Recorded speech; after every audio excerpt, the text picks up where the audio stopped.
Today I'm going to discuss about this Canadian new immigration regulations, and also since December, a lot of people in Canada are discussing about what's happening with these new regulations, and also a lot of awareness, and also there are lots of reports going on about a lot of these temporary resident permit holders are leaving Canada, and also there are a lot of instances that temporary resident holders are not getting their temporary resident permits reapproved or extended. So I thought that I would discuss about these things today, just to give you a briefing about what is happening and what could happen, and also what are the expectations that you could have regarding these.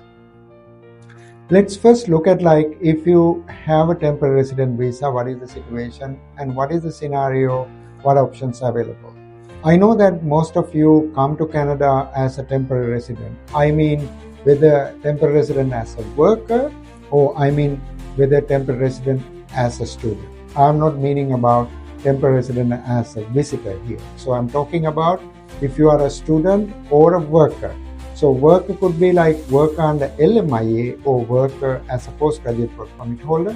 A student could be who is studying in any kind of program inside Canada. So these are the temporary workers I'm going to discuss today.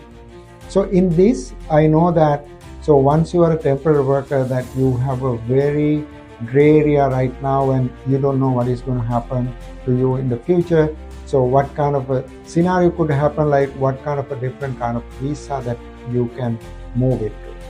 So from this educational video, what I wanted to guide you here is just you to understand various these immigration regulations and everything are already in place to protect you.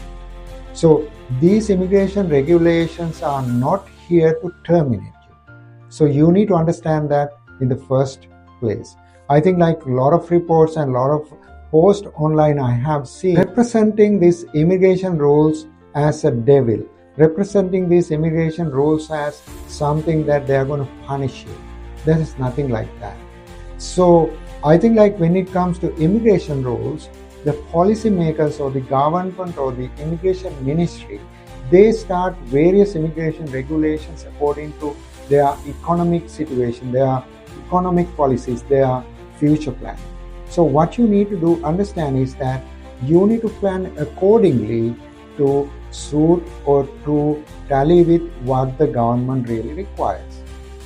So if you are a student and then you are going to graduate, and you need to understand the first place that once you graduate, the area of your specialization is going to be something really useful for the country. So for example, if you are going to graduate as a Bachelor of Arts graduate, and then you need to understand as a Bachelor of Arts graduate, what kind of economical impact that you can put into the country, whether the job area that you are planning to get into is going to be something useful for the country. So then only that you can understand that what kind of immigration regulations might affect you. For example, these days, a lot of people are discussing about these STEM categories, where the technology, science, management are considered as high demand categories. These days also a lot of people talk about medical related areas, which is physiotherapists, dentists, as well as physicians. So those categories also have been given high priority. And then as well as the caregiver, as well as that supportive medical staff categories. So if you understand these things, you need to know that the way that you're going to study inside Canada need to be changed a little bit if you wanted to fit into one of those demanding areas. So then that way you can get into a demanding job category where that you can easily find a pathway that you can get into PR. So then how you are going to do that, what kind of knowledge you have about it, how you are going to plan this in the future.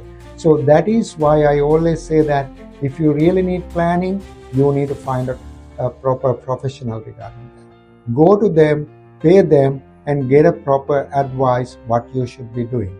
So if you are a student, then if you plan that properly, I think that there are different pathways that you can get into, where that you can get your permanent residence pathway clear, and specifically that you can lead to becoming a permanent resident in Canada. So always remember, immigration rules are not there to stop you. Immigration rules are there to support you if you are in the right track. So don't take immigration rules as something which is punishing you. Just consider it as something which is inviting you, so that if you get the proper advice from a professional, you will understand what to do.